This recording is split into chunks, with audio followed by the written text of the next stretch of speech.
Keith Kaminsky, fucking good in the ball! Santel, all the way to the basket, foul, lays it in for two!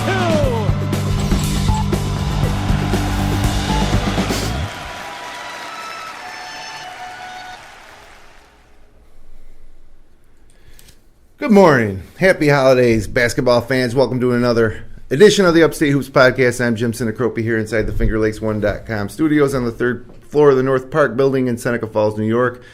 It's Sunday, December 22nd, 2019, just 3 days before Christmas. 2 days? 3 days before Christmas. Great episode today. We've got guests in studio. Coach Bill Thomson of the Wayne Eagles is here after recording his 200th win on Friday night in Newark, and we also have 3 Wayne Eagles in studio with us. We're going to bring them in just a second here.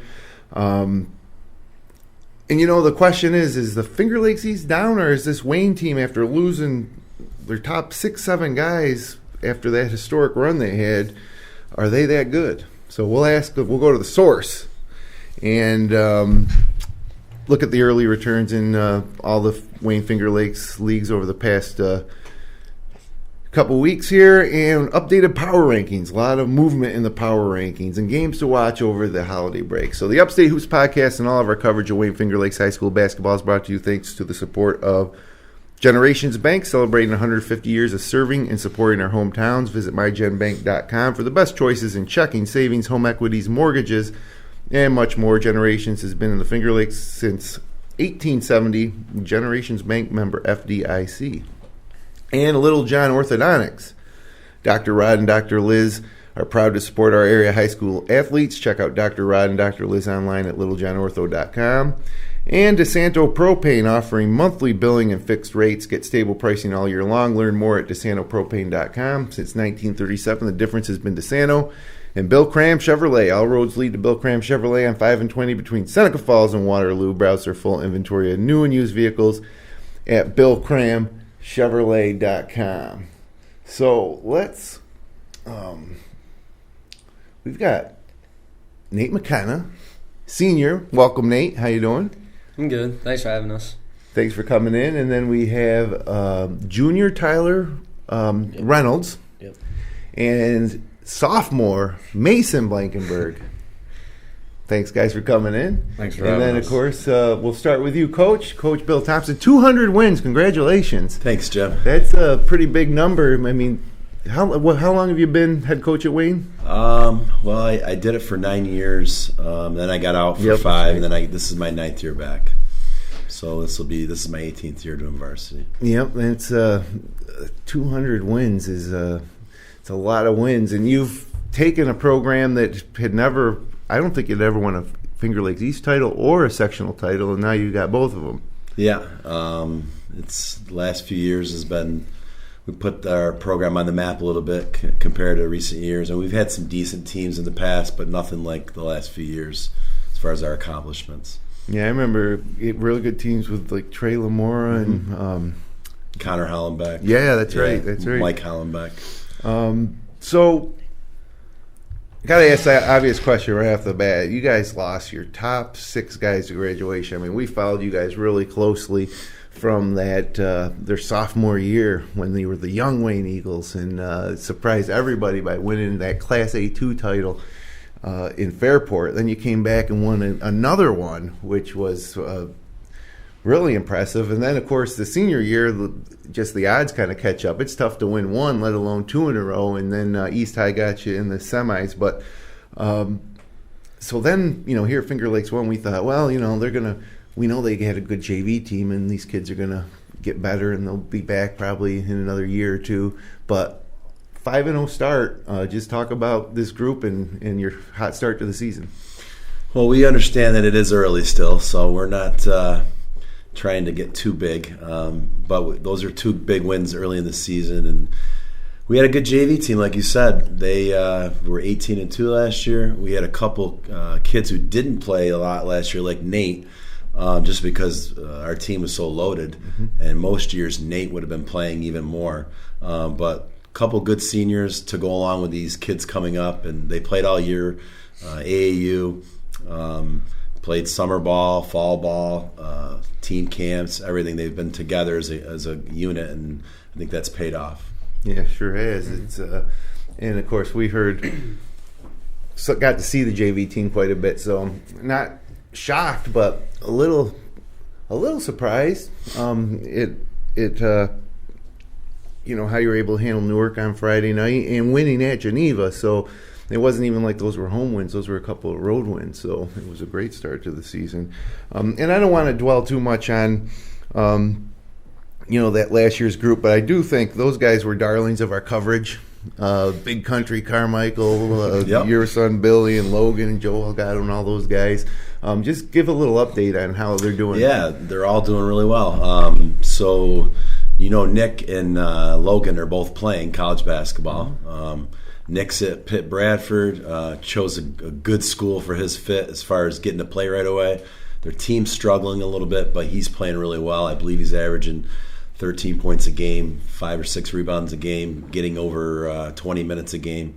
Logan's playing for a really good program in Nazareth, who he plays every game. He just doesn't get as many minutes. But he's developing, and he's going to be a heck of a player, too, in a few years when their program just keeps getting better. So Billy, my son, is at Lemoyne playing lacrosse, getting ready in January to start off college season. Did he play any fall lacrosse? Or Yes, anything? he played fall ball. They did he's pretty liking well. it? Yeah, he's liking it. It's a grind. That's what he says. It's a grind. But it is. Logan Halgado's at Penn State, and he's enjoying that life out there. And other than that, the kids are doing well. That's awesome to hear. They were great. We love following them, and they leave having done something for their school that nobody's ever done, and they did it twice. So, did you ever consider, coaching your son? Did you kind of look at say, okay, I'm going to coach till he graduates, and then maybe move on, or was that ever a consideration? Pretty much everybody thought that was going to happen, but I knew I was going to continue to coach. So maybe people that didn't want me to coach anymore were the ones that were saying that. Well, that's what when I was preparing for the show, thinking about your 200 wins, you are the elder statesman now of the Finger Lakes East by far. There is no other. I couldn't come up with another coach that's been at their school for more than 2 years is the head coach. Yeah, I mean, I go back to coaching against Ron Cervolo many times, Joe Spizzato, Mike Broderick when he was at Canandaigua. Those are the guys that were around Chip Tatro quite a while. Right. Yep. Well, now you're the like I say, you're the elder statesman. So I'm going to move over to you guys, and I'll start with Nate, senior, having been on the team last year and now this year transition. And you consider yourself like a leader on the team? Yeah, have to take control during practice and stuff, but they're really the ones that have taken control in games. And Mason's done a great job as a sophomore coming in and leading the team, and then Tyler's stepped it up scoring too. Yeah, so you had a nice game on Friday night as well, right? Yeah. Yeah. So what's your role on the court? Mostly like a shooter, but I need to play good defense too and rebound, especially against Newark. But I just look to play through them. And when us three are together, we it's fun to watch. Yeah. So I heard. Well, I knew you guys were coming up and. Have not been able to see you in the first couple games you played. You beat Greece Arcadia, I think, was your first win, right? That was a nice way to start. Not an easy game to start with. But people say, wow, man, the backcourt, you should see these guys. Tyler Reynolds and Mason Blankenberg. And I knew who you both were. But like I said, I thought maybe take a little time for you to get going. But, talk about going from JV to right into the heat of the varsity action and being the starting backcourt in the varsity. Which one of you is playing point guard? Yeah, I'm playing point guard. And you're the big shooting guard. Yeah, just talk about it a little bit. Tyler, you can start. Last year it was like more I was playing the point guard, but I like it this year with him at the point guard because he looks to distribute a lot, and it's just nice to be able to just get open because he gets us open because he gets doubled a lot, but it's fun. How about for you, Mason? It's a big step, but I like the pressure, and it's always fun to keep dishing the ball around and finding whoever's open, whoever's hot. Right. How much did you guys, I mean, maybe for Mason a little more because it was his older brother, but how much did you guys feed off of the success that group had, and how much did they maybe mentor you, or how much did you want to step in? Like, just talk a little bit about the guys that came before you, and now they turned it over to you. What's that like?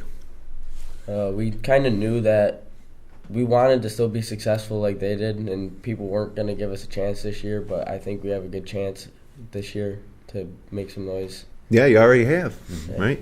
Now, maybe it's your older brother, really one of the better basketball players I've seen. I mean, last year at this time, I think we had him and Justice Smith sitting next to each other where you guys are sitting right now, and that was really kind of special because, you could have a argument for weeks over maybe who's a better player between those two. But, talk about how your brothers helped you prepare to now take over, and now you're wearing the varsity jersey and he's off to college.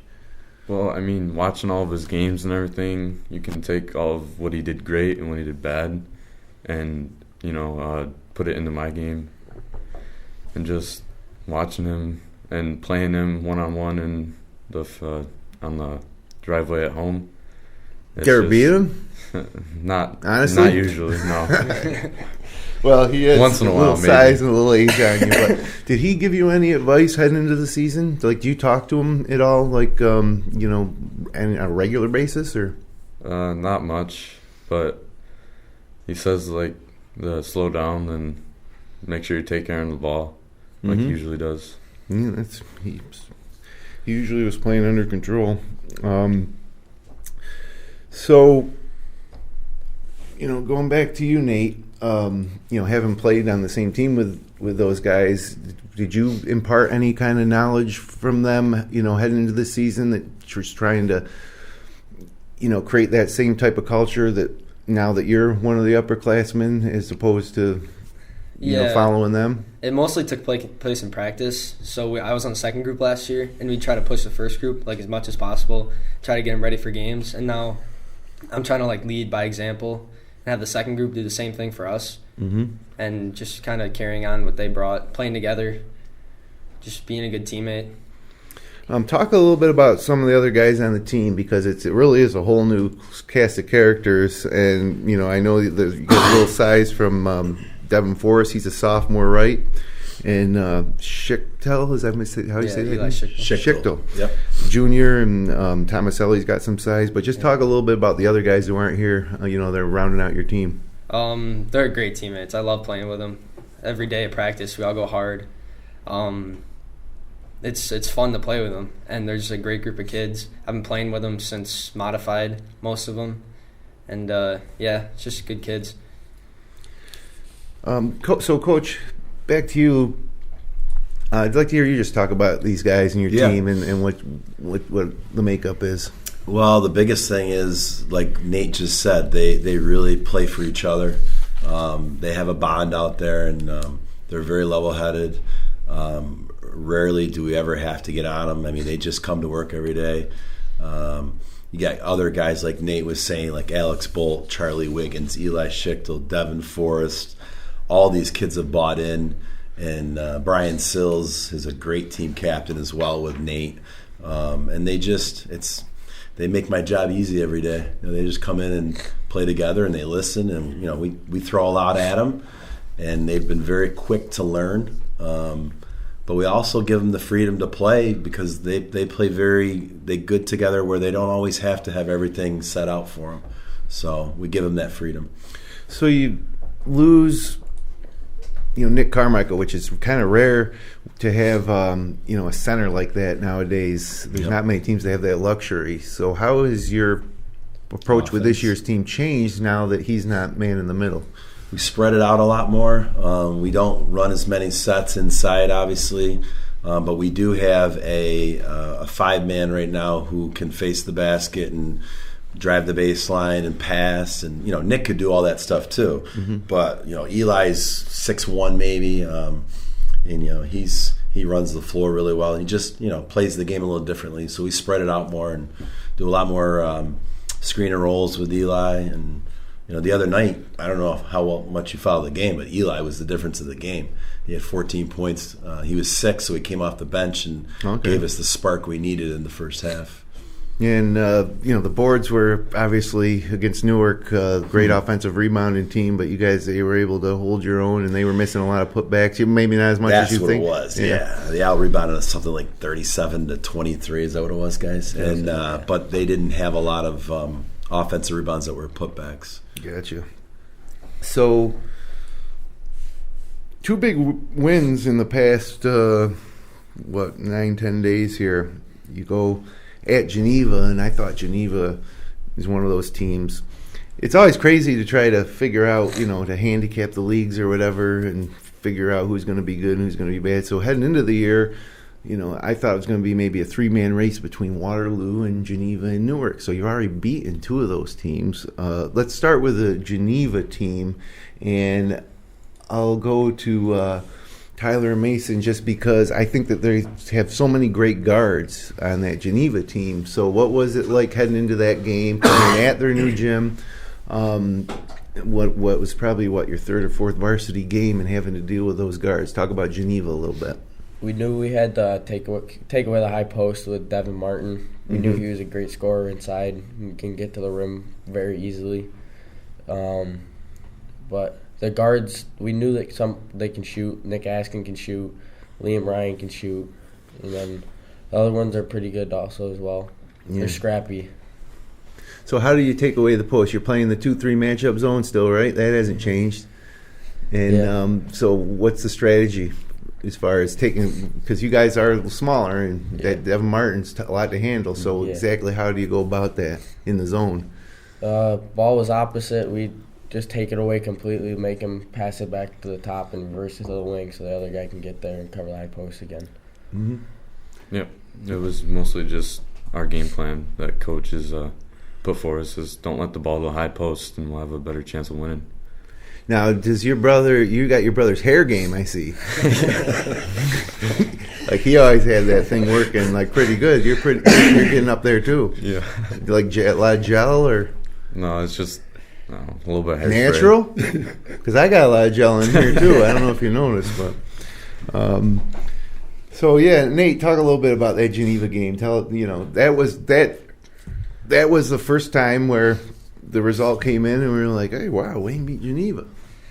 Yeah, I think it was mostly because the game plan the coaches put for us. We just stuck to it, and we knew if we trusted them, they trusted us, we'd come out on top.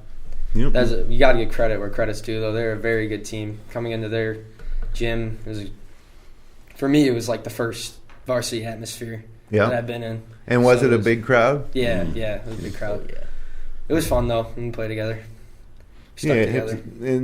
And for you guys, seeing some great stuff over the past few years and some great atmospheres at gymnasiums, as JV players, and now, to come out on varsity, what's it been like playing on the bigger stage, with more fans? And, Mason, has it been comfortable? You get a little nervous? What's it like? Well, first game was a little nervous, but other than that, it's been really just play and just come out with an outcome.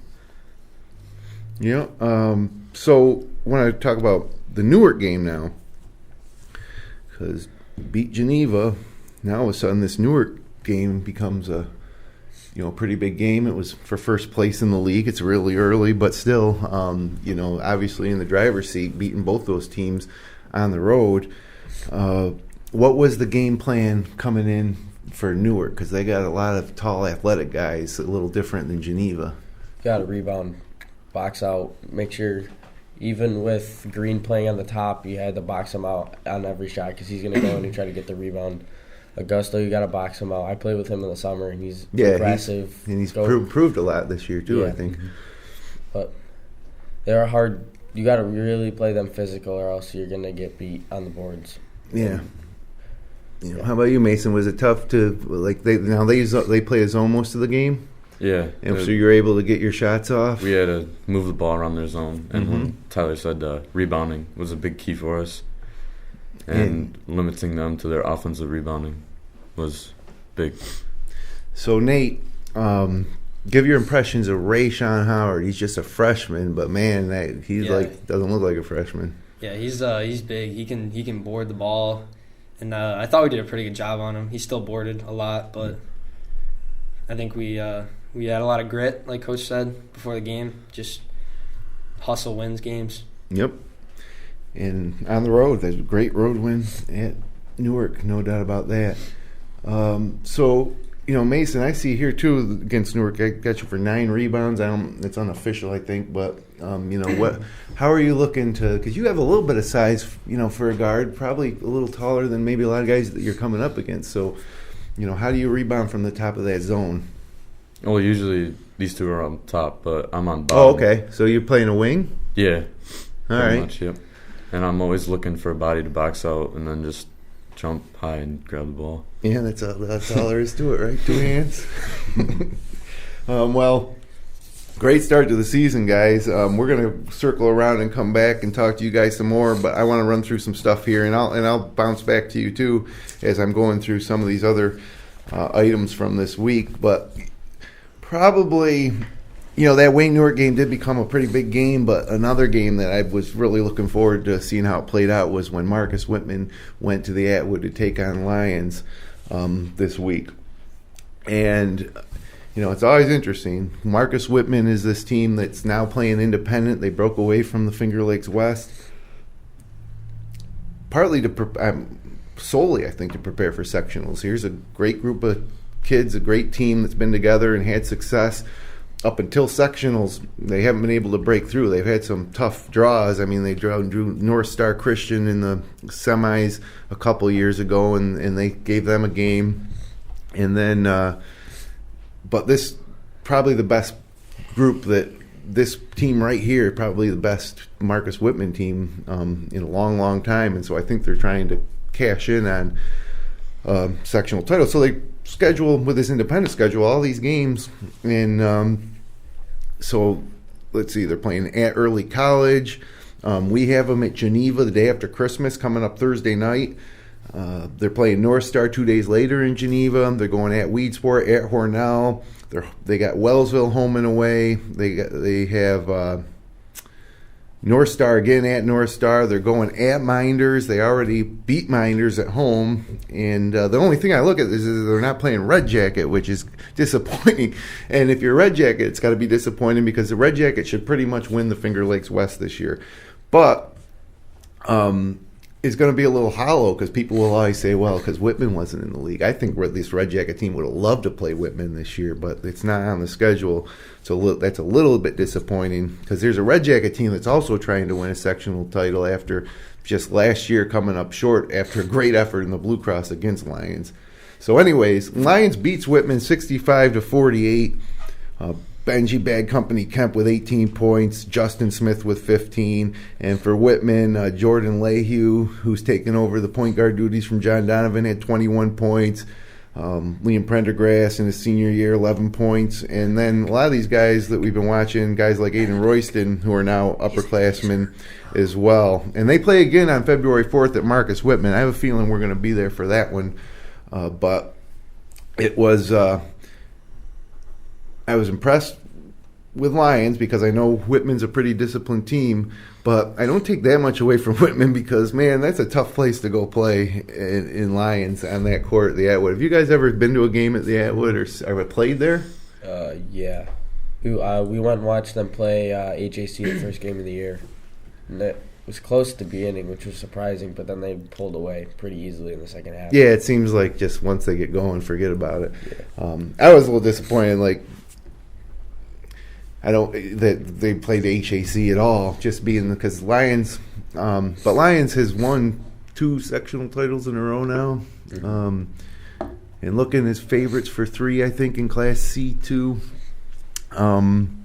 But they're playing in a league, Wayne County, that's kind of down a little bit. Clyde's getting better, but they're not as good as they were a few years ago, and. Ganonda's pretty good, but they lost a lot to graduation, and East Rochester. We saw Lions play East Rochester, so I would think you challenge yourself every opportunity you get out of conference out of league because there's going to be so many snoozers in league. But this Whitman game is an example of a tough game, and they're going to be going back to Gorham as well. But you said you play a lot against these Lions kids. Like specifically, which kids do you play with? I played with Tootie Smith on Coach Preston's team in the summer last year, and then we've got to play against him this year because he played for another team. And I played with Cam Chance, Amir James, Jatez Barber, all of them in the summer. And then I got to play with Coach Rich Hill, with Devin Augusto, and a few other kids. Oh wow! So was that just a one-off tournament or something with those guys? Or I went to nationals down in Florida with them. Oh, okay. And played, but it was a good experience, a lot of fun. I made a lot of new friends on that team that I didn't know before. A lot of them are from, there's a few kids from Ithaca, Syracuse, all over on that team. So it was a lot of fun. Did you play any AAU ball, Mason? Yeah, I played with the Wayne team, with everybody. Okay, so is it just everybody from the Wayne program, or are you bringing in anybody else? Yeah, pretty much just Wayne program. Who coaches? Okay. Coach, yep. All right. Nate, how about you in this? Let's talk about the Lions team. Talk about some of the athletes on that team, and why do you think there's a good team? Well, first off, I went to one of their games against HAC. Their atmosphere is crazy. It is nuts. It's packed in, everything. Tiny little gym. But they have they got size and speed, and they can shoot, board. They're a good team, and if you're not ready, they'll get you. Sure. And you guys probably don't know too much about Whitman, or do you? You know any of those guys that play for Whitman? I used to play for Coach O'Connor, too, in AAU. I played with a lot of those kids. Okay, so you get it right. You're like a free agent in the AAU circuit, huh? Everybody's calling you up. I played Coach O'Connor. I love playing for him. We played full court man the whole time we were there, and it was hectic. It was a lot of fun. Yeah, it is a Lions game is fun, home or away, whether you're in that way or not, because it's just 90 feet all game long. And so you guys obviously saw last year's Lions team, and you saw this year's Lions team. Do you think this year's Lions team is better than last year, the same, not as good, or can be better? What do you think? I think they can be better. They just got to work. Maybe not there yet? I don't think they're there yet, but I think they can get there. Yeah, how about you, Mason? You lose Justice Smith? Justice Smith's a big part of their offense and defense last year. And I think Tootie has to take more responsibility and more pressure from, his brother leaving. And I think they could beat it this year. They could do it again. They just got to take more hard work. How about you, Nate? Better or worse than last year's Lions team? I think they're they got a chance to be as good as they were last year, but they got to put in the work and just handle the pressure. Yeah. All right. Let's see what we got here next. Clyde. I was really excited with Clyde when we were talking about Wayne County. With Jaden McKinney, Cam Chance, Coach Preston just seemed to be having them moving back in the right direction. Selfish a little bit because I love the Clyde Lions games. There's nothing like the Clyde Lions games, and last year they just weren't the same, so I was hoping that maybe this year there'd be a little bit of that coming back. And I think it is, but surprised to see Clyde struggling at East Rochester, losing 72-68. Cam Chance had 38 points. Chuck Dom had 23 for East Rochester. Now, East Rochester's up in your neck of the woods, so you know a lot of those kids too, or not quite really. As much? We've heard of the Chuck Dom. We watched him play soccer this fall. Yeah, good soccer player against his brother. But we don't know many of them, not really. Okay. I guess Jaden McKinney didn't play a lot that game, no. But that was a little surprising to me. And then moving over, take a sharp left turn.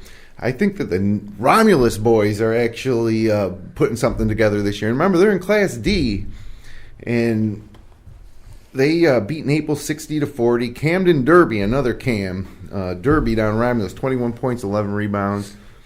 Mike Kaufman Jr. hit 5 threes. Ben Jessup had a double-double with 11 and 12. They also beat HAC this week.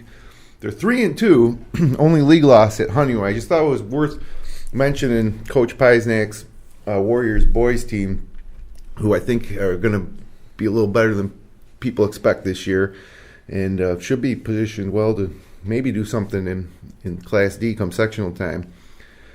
Friday night, Palmac and Mid-Lakes. Now, Palmac, there's another team that's up in the kind of northwest corner. You can know anybody in that program? Because they're in rebuild mode, and they're really young. Yeah, we've been playing against them for a while. Paul Goodness is a very good player. He's young. His little brother, Ian, is pretty good. He can shoot the ball really, really well. He's got, his name's Dan, I think. He can shoot the ball. He shot really well against us. They play hard, scrappy. Mm-hmm.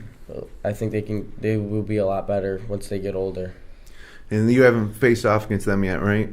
Is that a bit of a we played rivalry? them Oh, you Sunday. did play them. Yeah. Let's see here. I should have it written down. Oh yeah, 66-42. Is that a rivalry, Nate? Is that Palmac game like just geographically? Yeah. It's got that atmosphere, especially when we go to their place. Mm-hmm. Okay, not so much at home.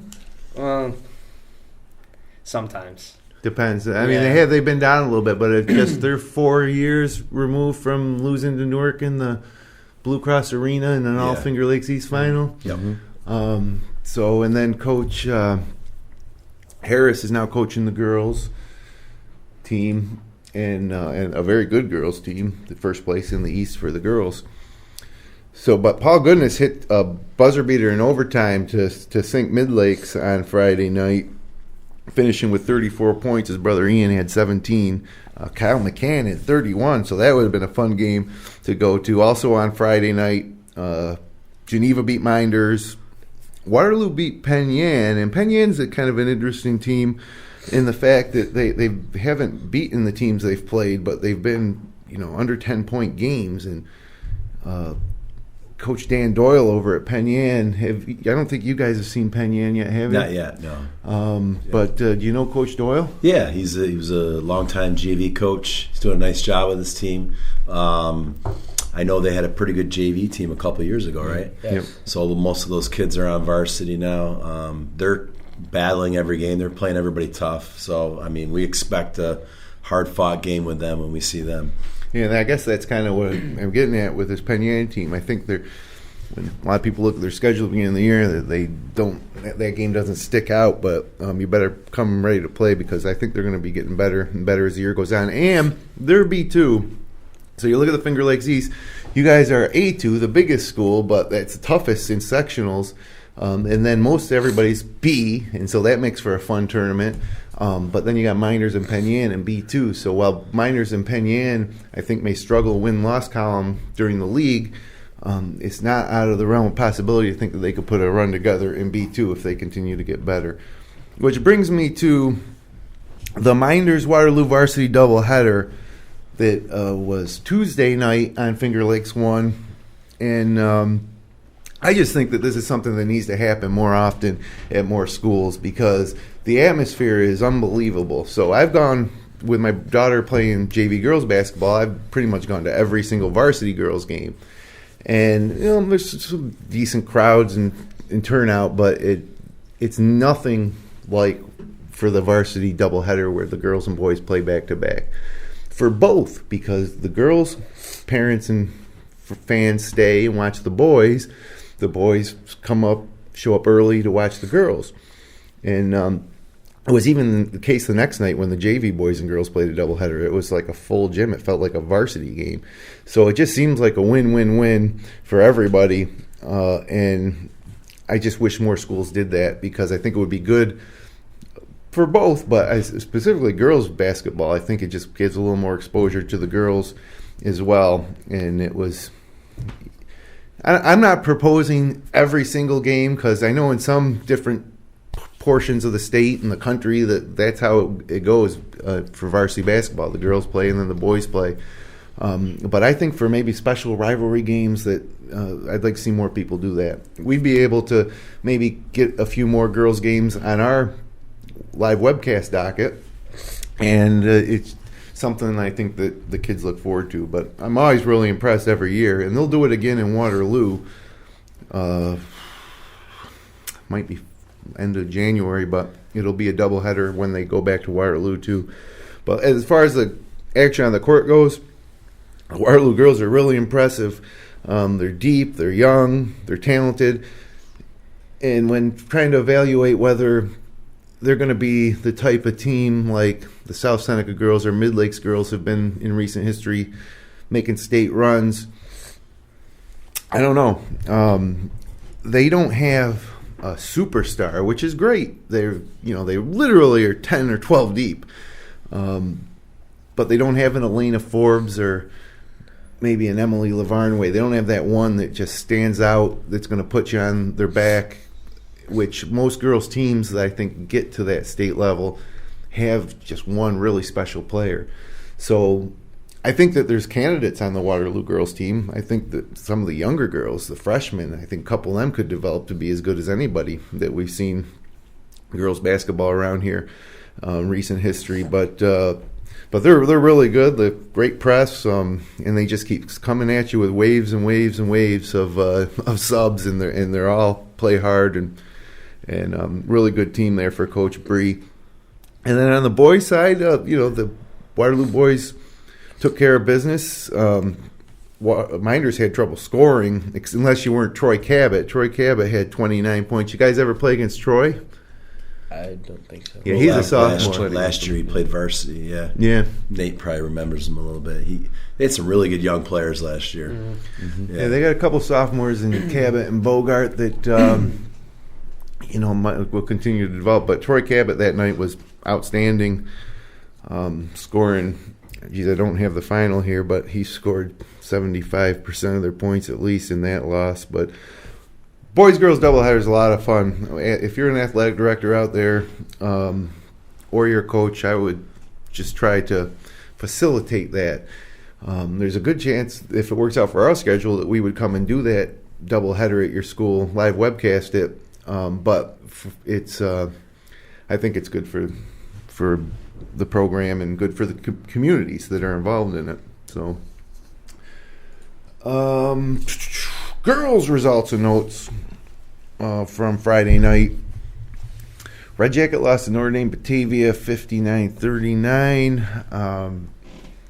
Red Jacket really missing Sarah Van Aken, but still a solid core that should contend in the West and in sectionals. Dundee, the Dundee girl. Now, the Dundee girls are I'm not going to say the surprise, but it's good to see. The Dundee boys and girls have both struggled recently, but this Dundee girls team is pretty solid. They beat Bloomfield 44-36. Mackenzie Strait and Haley Knapp, those are the two names to remember. Mackenzie had 19.7 rebounds. Haley Knapp had 16.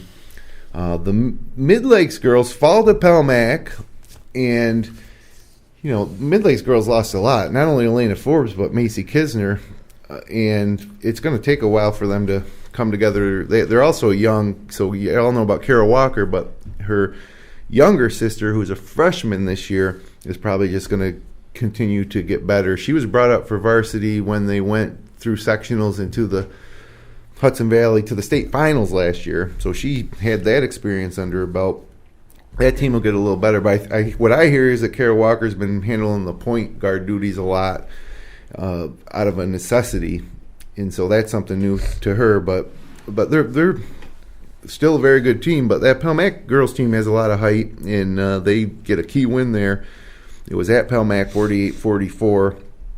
Sophie Lyko had 17 points. Sandra Savage had 17. And Pelmac girls are 5-0 in the league, 6-1. They're a half game up against Waterloo, who's 4-0 in the league.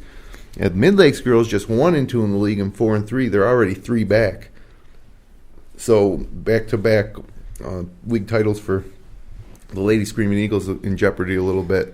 Minders girls picked up a win on Friday night, hosting Geneva 47-40. Megan Marley, 17 points, 5 rebounds, 4 steals. Val Kohlberger had 7. I love the way that Megan Marley plays. Tough, hard. This is a Minders team. It's just trying to find its identity offensively, I think. They don't really have a go-to. And that's another team with sophomores like Mackenzie Higbee that might be just one more year away from being really good.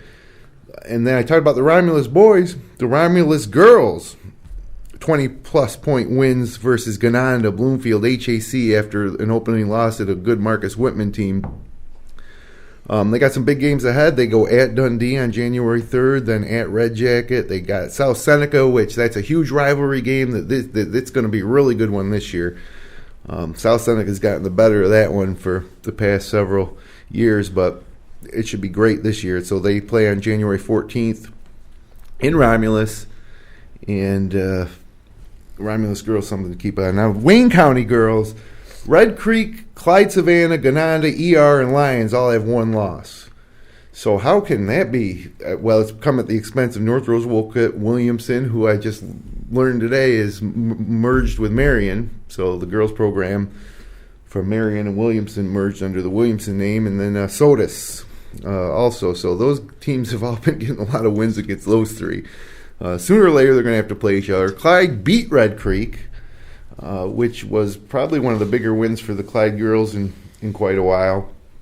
And so that league's going to be a lot of fun to watch coming up here. But I know that everybody's excited about the old power rankings.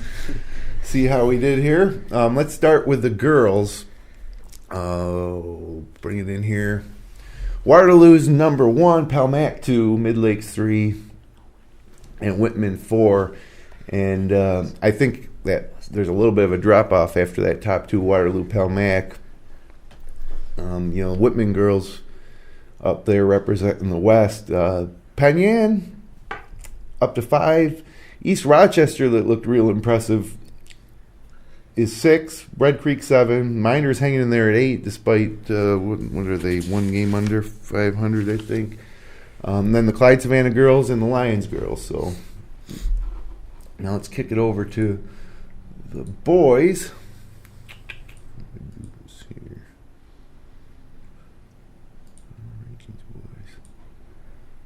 Lions, number 1. Wayne, number 2. Whitman, number 3. Geneva, 4. And then Red Jacket, undefeated, 705. Newark falls to 6 from they were number 1 2 weeks ago, down to 6. Waterloo was our preseason number 1. They're down to 7, so things can change here. Gananda with Andrew Gabbert, man in the point, 8. East Rochester, 9, with that nice win over Clyde, and then Clyde at 10. It gets really hard when you get down to the bottom, but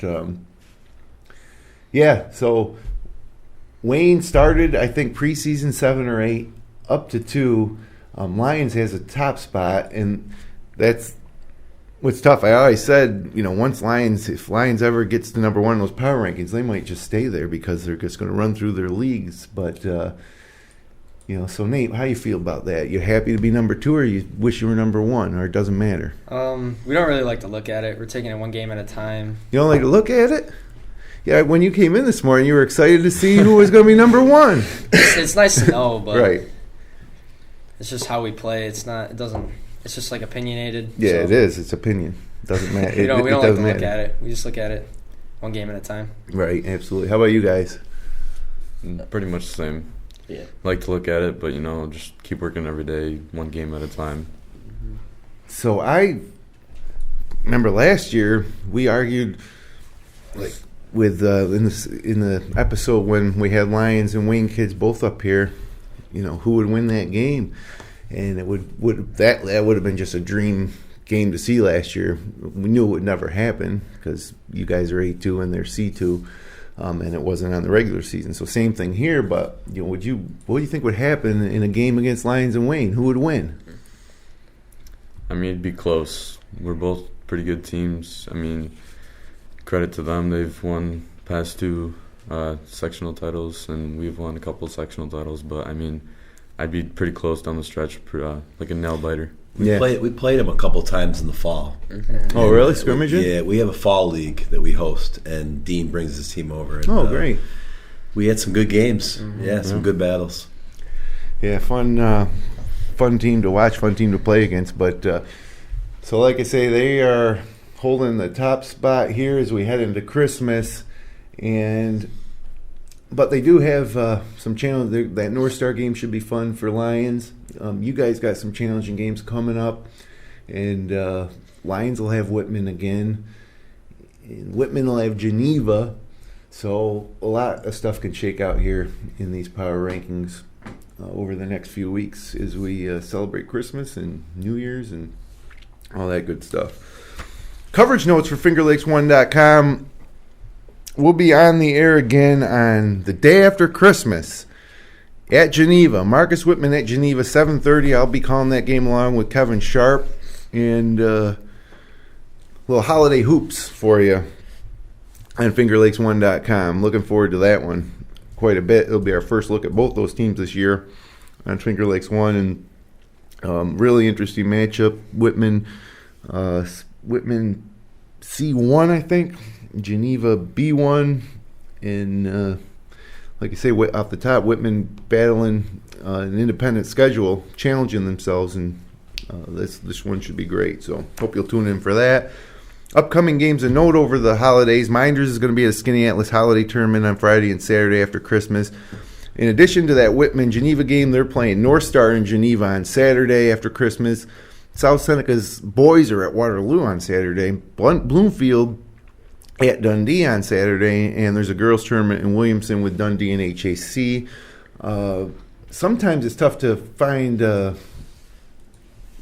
holiday tournament schedules on the site, Section 5 site. What do you guys have planned over the holidays? So we have 2 Friday games because we have 2 weeks off. We're going to host Greece Olympia, and then we're going to host Penfield. And I don't know if you've been following Penfield, but they're off to a really good start. Yep. So that'll be a good test for us. Yes. We can't. We got to take care of Olympia first, then we'll talk about Penfield. But we got 2 good games. So scheduling. I mean, the Finger Lakes East is historically pretty tough league to play in. What's your philosophy on scheduling games out of league? Does it change based on the group that you have, or is it to prepare for sectionals, or like what goes through your mind? The last couple of years we really tried to go heavy. We were playing leadership. We were playing Sutherland. We were playing went to Florida and played some really good schools. This year we kind of, with a brand new team. I mean, literally, it's a brand new team as far as playing time. We thought we wanted to try to get as many games as possible to compete and have a chance to win. And, we went a little bit lighter on the non-league this year. Mm-hmm. We do play North Rose once. We play Rochester Prep and then Arcadia again. So we feel like we have a chance in all of our non-league games. So I get a lot of coach speak, obviously, when interviewing coaches up here. But did you... How can I phrase this so we can maybe get an honest answer from you here? Did you expect to be 5-0 at this point, given your starting season, or is it a nice surprise? Like, what's your take on the start from this year's team after having such a huge turnover, in personnel? I even told these guys, I didn't expect to be 5-0 at this time. I mean, that's just being honest. But I did expect. For when we went to Geneva, I told these guys that we're probably the only ones in the gym that think we're going to win tonight. Yep. So we believed in it, and then obviously we carried that over to Newark. But they're off to a good start, and they also know that we're still young and we could have some bumps along the way, and we just got to take it one game at a time. And that's exactly kind of how I think that most of the folks that follow basketball around here felt when that score came in against Geneva. Probably thought that Geneva was going to win, and that wasn't the case. Now, it was a 3-point game. How did that play out at the end, Tyler? I fouled out in that game. Mason took over in that game. He played amazing. Overtime. Yep. He hit free throws that put us up 3 at the end. How did the regulation come down? How did the regulation end? We went up 3 at one point, and then with about 30 seconds left, they hit Devin Martin hit a 3 out from the side over me, and then tied the game. And then we had a chance at... Is that like at the buzzer 3, or...? No, it was 30 seconds left. Okay. Yeah. And then your final possession, what happened? Did you hold for one? He drove in, and they had a jump. They called jump ball. Gotcha. Yep. And then they chucked a long one, and then a kid caught it and shot it, but it hit off the backboard. So you knocked down a couple free throws, Mason, in that game, big ones? Yeah, I did. And probably shot thousands of free throws in your day. What's your approach when you have to go to the line as a sophomore, and the whole game's on the line for your team? Like, what's your approach? I'm just thinking go through my my routine and get my 3 dribbles down, spin the ball, and follow through. You kind of just shoot it like anyone, like it's in practice almost. Yep. Is it easy? Is it harder to do than that? Like, what were you feeling like emotionally in that situation? I just don't really think about it. I just cold-blooded. Yeah, just right? shoot it. Make it. All right, well, we got about 10 minutes here in the show. It'll be a good time for me to just remind you that you can support what we do here at FingerLakes1.com by becoming a patron at patreon.com/FL1, patreon.com/FL1. And, we need, obviously, support to be able to do more. In addition to sponsorships, it usually we could use, if you like what we do, head over to patreon.com/FL1. Donate a couple bucks a month. It would not only hear what we do at FL1 Sports, but all the news coverage. We released a video yesterday that we produced that explains the traffic that we get at Finger Lakes One, how many people are using it. So you can, and it's up on Facebook, it's on our YouTube channel, and on our fingerlakes1.tv. So if you get a chance, check that video out. And if you also feel compelled, patreon.com/FL1. So usually when we have kids up here, I like to ask some quick fire questions. So are you ready? Yeah. And don't think about too much. Just answer right down the line. And for most of them, we'll start with Nate and go right down the line. So favorite place to eat, Nate? Cam's. Cam's Pizza? Yeah. Okay. How about you guys? Taco Bell. Definitely Taco Bell. Taco Bell, huh? What's your favorite dish at Taco Bell? Steak quesadilla. Quesadillas? Okay. Nate, favorite music to listen to? Favorite musician, song, whatever type of music? I listen to all kinds, really.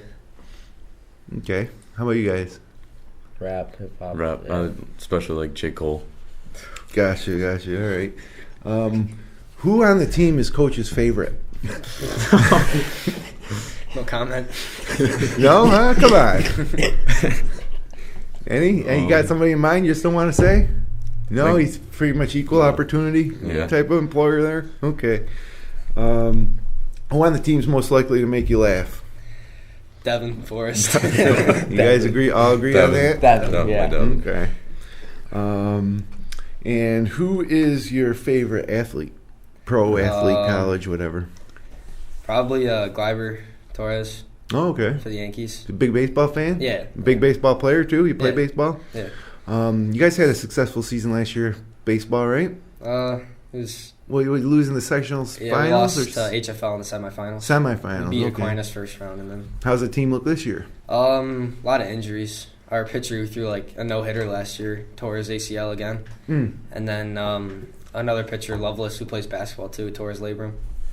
So we're down a few. Is he out on the tee pad for basketball then, obviously, too? Yeah. So, okay. How about you guys? Favorite college or pro athlete? LeBron. LeBron? Yeah. So how come? Fun to watch. He gets to the rim easily. Scores at will. He's pretty good. Yeah, he plays. Yes. So, did you convert to being a Laker fan?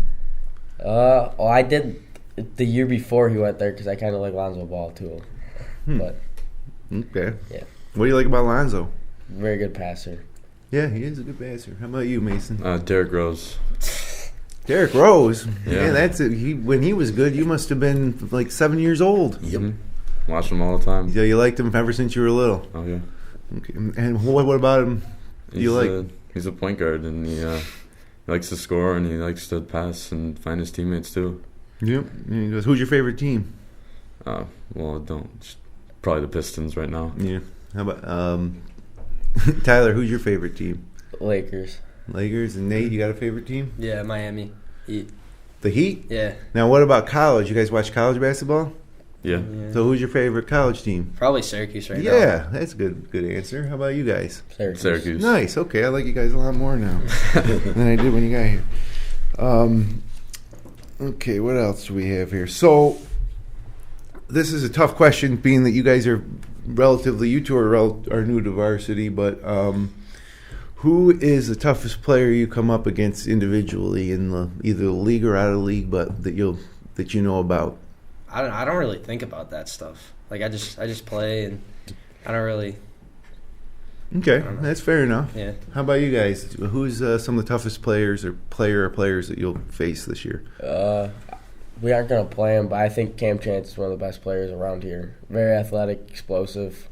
We played in a game with him this year. He went up this AAU season. He went up, the ball was up at the top of the box, and he blocked it. He put it off the backboard and blocked it.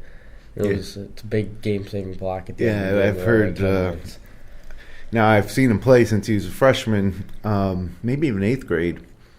But I think in my first podcast, I called Tootie Smith the best athlete in Wayne County, and I don't think Cam liked that very much. As a matter of fact, I heard that he wasn't too pleased that I made that statement. So that's going to be fun to watch, and I think we're gonna be at that Clyde Lions game at the Atwood coming up January 1st or 2nd week of January. So it'll be fun to see them square off. Okay, Mason, how about you? Probably Devin Martin, Josh Green, and Tootie. Yeah, that's a good threesome there. Now, Devin Martin is another one that, getting ready for this season, didn't know much about him. I knew about all the other guys coming back in Geneva, and then I had people from Geneva say, hey, you didn't say anything about Devin Martin. So why don't you introduce us to Devin Martin? Tell me a little bit about him. He's grown a lot. He's a lot taller. He can jump out of the gym. I think he dunked the other time in the other game he had. But he likes to drive, and he can hit. He can hit from downtown, too. All right. Last question. We're running out of time here. But though, anybody you give credit to as being like a mentor or help you up through high school sports, maybe not even just basketball, but in general, who do you look up to? Probably Logan Blankenberg, his brother, because we got really close last season. Yeah, well, he's a good mentor to have. How about you guys? My dad. My dad's always been there for me. He still yells stuff out when I'm playing. I got to tune it out, though. But, so did he ever coach you when you were younger? Youth soccer, but that was pretty much it. He liked watching. He coached basketball a while ago for Sodus girls. Oh, okay. All right. And how about you? Probably my dad and Logan. Definitely. Yeah, a couple good mentors there. Yeah. So, yeah, we are about out of time, but great for you guys coming in. Appreciate it. It's nice to meet you. Thanks for having us. Meet you too. Like I said, I watched you guys on JV, but we never officially met. Look forward to watching you play over the next few years. And Nate, having been a part of some of the success that the program's had over the past few years, just before we go, I'm going to let you give the state of Wayne basketball. One or two sentences. Play together. Defense. What's that? Diesel? D-Sauce. D-Sauce? Who's that? D-Sauce. That's Devin. That's Devin. Okay. Devin. Yeah. All right. And, Coach, again, congratulations on 200 wins. Thank That's you. Outstanding. Why don't you give the state of Wayne basketball? The state of Wayne basketball, I think, changed about 10 years ago when we went into this grab league in Greater Rochester area basketball, youth basketball. We get the kids playing a lot of games. People like Mark Blankenberg, who puts the time volunteering, coaching. We play together in AAU. That's really changed the state of our program a little bit. And, the motto, like Nate said, is we play together. Yeah, well, hey, I can see it's been a lot of fun watching you build the program and seeing the success, and certainly appreciate you making the drive in. And Thanks Merry for Christmas. having us. Yeah. All right, guys. Thanks for joining us on the Upstate Hoops Podcast. Connect with us on Twitter at FingerLakes1. Subscribe to us on YouTube. Our audio-only podcast is available on iTunes and Stitcher.com. Archived episodes are available at FingerLakes1.tv, and this podcast airs weekly on Sunday night on Finger Lakes TV Spectrum Channel 1304. You can also find our show, live stream games, and local news, weather, and sports 24/7 on the free FingerLakes1.com Android or iPhone app. So thanks for joining us, everybody, and have a really great Christmas this week, and we'll see you back on the hardcourt in Geneva Thursday, the day after Christmas at 7:30 for